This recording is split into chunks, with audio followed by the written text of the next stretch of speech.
சின்ன வெங்காயம் வடகம் பார்க்க போகிறோம். 2 கிலோ எடுத்திருக்கேன் சின்ன வெங்காயத்தை. நான் பூண்டு வந்து 200 கிராம் எடுத்திருக்கேன். இதை மிக்சியில் போட்டு ஒன்றும் பாதியமாக அரைச்சிக்கலாம். நம்ம இப்போது இப்படி அரைச்சா போதும். நம்ம இதே போல் எல்லாத்தையும் நம்ம அரைச்சிக்கலாம்.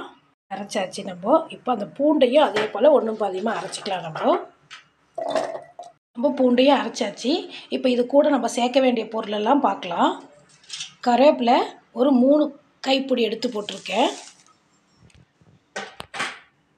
வெந்தயம் 50 கிராம் எடுத்திருக்கேன்.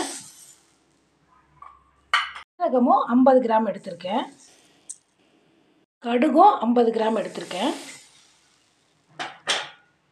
குழம்பு கடலைப்பருப்பு ஒரு 2 தேக்கரண்டி எடுத்திருக்கேன். அதே போல் 2 தேக்கரண்டி எடுத்திருக்கேன். இதுக்கு தேவையான உப்பு சேர்த்துக்கலாம். கல் உப்பு சேர்த்துக்கலாம்.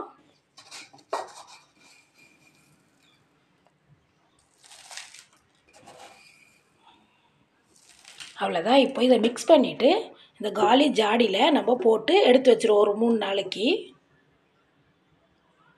இதை நம்ம ஒரு பிளேட்டில் போட்டு கை விட்டு எல்லாத்தையும் மிக்ஸ் பண்ணிக்கலாம்.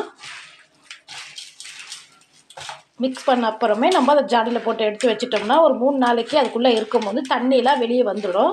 அதுலேருந்து நம்ம வெளியே எடுத்து பிழிஞ்சு காய வைக்கலாம். இதுதான் ஃபஸ்ட்டு ஸ்டெப்பு. இப்போ நான் இது பிசைஞ்சிட்டு இந்த ஜாடியில் வச்சுக்கலாம். ஜாடி ஃபுல்லாக ஆயிடுச்சு. இது அப்படியே அமுங்கிடும் நம்மளுக்கு. இப்போ இதை மூடி போட்டு எடுத்து வச்சுருவோம். 2 நாள் கழித்து திரும்பி பார்க்கலாம் ஓப்பன் பண்ணி.